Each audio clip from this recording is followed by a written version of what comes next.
नमस्कार व्यूअर्स, 8 जनवरी 2024 social media site X के रिवोल्ट पेज पे India is not a friend of Bangladesh hashtag India out hashtag step down Hasina काफी trending कर रही है, जिसने इंडिया के फॉरेन पॉलिसी पे एक सवाल खड़ा किया है। क्या ये विरोध बांग्लादेश के जन्म से जुड़ा है?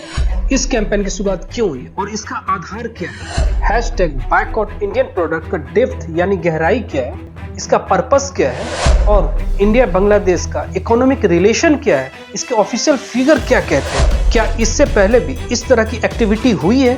अगर हुई तो उसका तरीका क्या था? क्या विरोधी मैक्सिको सिंड्रोम से ग्रसित है? इसका भविष्य क्या है और गवर्नमेंट ऑफ इंडिया का क्या कहना है? आइए शुरू से शुरू करते हैं। साल 1970 पाकिस्तान में पहला आम चुनाव होता है, जिसमें कुल 300 सीटें थी, यानी 138 सीटें पश्चिम पाकिस्तान जो आज के डेट में पाकिस्तान है और 162 सीटें पूर्वी पाकिस्तान जो आज के डेट में बांग्लादेश है वहां थी। अब चुनाव घोषणा होती है। ऐसे तो कई सारी पार्टियां थी, मगर मुख्य रूप से दो पार्टियां, यानी एक पश्चिम पाकिस्तान से military dictator Yahya Khan back PPP यानी पाकिस्तान पीपुल्स पार्टी से जुल्फिकार अली भुट्टो, वहीं दूसरी ओर पूर्वी पाकिस्तान के आवामी लीग पार्टी से शेख मुजीबुर रहमान थे। चुनाव होते ही रिजल्ट आता, रिजल्ट काफी चौंकाने वाले थे, यानी पूर्वी पाकिस्तान की शेख मुजीबुर रहमान की पार्टी 160 सीटों से जीत जाती है।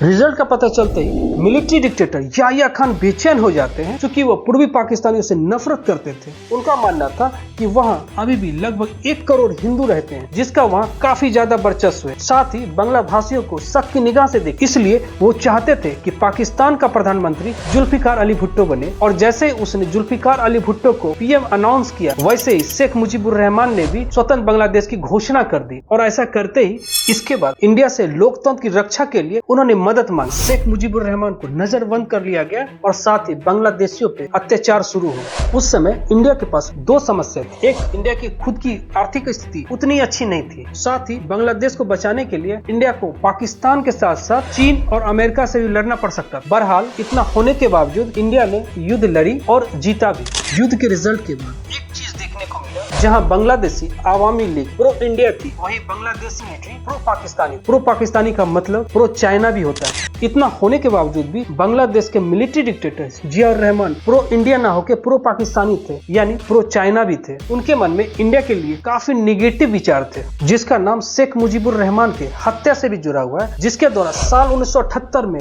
बीएनपी यानी बांग्लादेश नेशनल पार्टी की स्थापना की जाती है, जिसके आज के चेयरमैन तारिक रहमान है, जो जियाउर रहमान और बेगम खालिदा जिया के पुत्र हैं, जो अभी बांग्लादेश में न रह के लंदन में निवास कर रहे हैं और वहां से हैशटैग इंडिया आउट कैंपेन को ऑपरेट कर रहे हैं। इस कैंपेन का मुख्य कारण उसके द्वारा बताया जाता है कि इंडिया ने बांग्लादेश के आवामी लीग के साथ मिलकर चुनाव में धांधली करवाई है, जिस वजह से शेख हसीना जीती है। बीएनपी सपोर्टर और social media influencer Pinaki Bhattacharya के अनुसार रीजन में बांग्लादेश इंडिया का चौथा बड़ा ट्रेडिंग पार्टनर है, जो अब तीसरा होने वाला है। इसके अनुसार ट्रेडिंग टर्नओवर लगभग 20 अरब डॉलर के पास पहुंचने वाला। उसके अनुसार ऐसा करने से इंडिया को काफी चोट पहुंचेगी, जिससे इंडिया को सीख मिलेगी। आइए कुछ फैक्ट एंड फिगर को समझते हैं। रीजन में बांग्लादेश इंडिया का बहुत महत्वपूर्ण डेवलपमेंट पार्टनर है। फाइनेंशियल ईयर 2023 में इंडिया बांग्लादेश का ट्रेड टर्नओवर 14.22 बिलियन डॉलर का रहा, जिसमें इंडिया ने बांग्लादेश को 12.2 बिलियन डॉलर का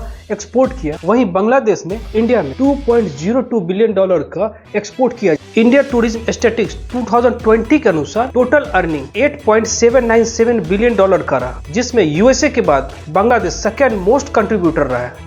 जुलाई 2023 इंडिया और बांग्लादेश ने रुपीज ट्रेड ट्रांजैक्शन लॉन्च किया है, यानी डॉलर के जगह अब रुपयों में कारोबार किया जाएगा। डिफेंस के सेक्टर में इंडिया और बांग्लादेश का संयुक्त सैन्य अभ्यास एक्सरसाइज संप्रति और बंगोसागर है।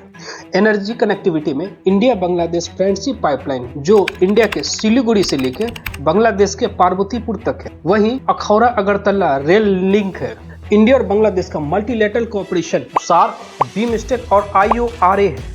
दोनों देश के बीच में वर्तमान मेजर इशू इंडिया और बांग्लादेश के बीच टोटल 54 यानी 54 नदियां बहती है, जिसमें सिर्फ 2 पर संधि साइन है। पहला गंगा वाटर ट्रीटी, दूसरा कुशियारा रिवर ट्रीटी। अभी तीस्ता और फेनी पे बात चल रही है। इवन इंडिया का मेन इशू वही इलीगल माइग्रेशन, ड्रग्स स्मगलिंग और ट्रैफिकिंग इंडिया के लिए सर दर्द बना।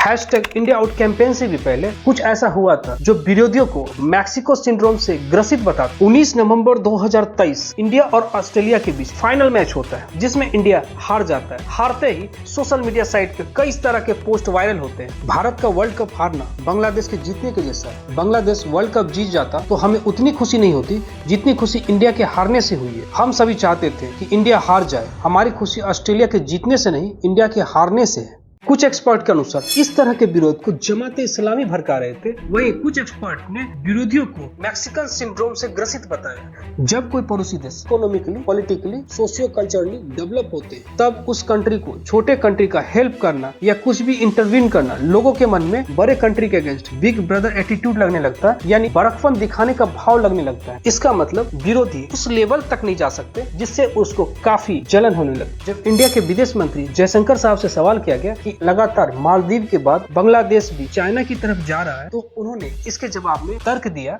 कि हमें चाइना से डरने की जरूरत नहीं। एक तो चाइना हमारा पड़ोसी देश है और वो कई तरीकों से देश को इन्फ्लुएंस करेगा। वैश्विक राजनीति एक प्रतिस्पर्धी खेल, आप अपना सर्वश्रेष्ठ दे, हम अपना देंगे। चीन एक प्रमुख अर्थव्यवस्था है, यह संसाधनों को तैनात करेगा। चीन अपने तरीके से चीजों को आकार देने की कोशिश करेगा, इसको अदरवाइज नहीं लेना चाहिए। चीन जो कर रहा इसका उत्तर यह है कि हमें इससे बेहतर करने की जरूरत। और आज बांग्लादेशी पीएम शेख हसीना के साथ Bangladeshi ministers pro India approach रखते हैं।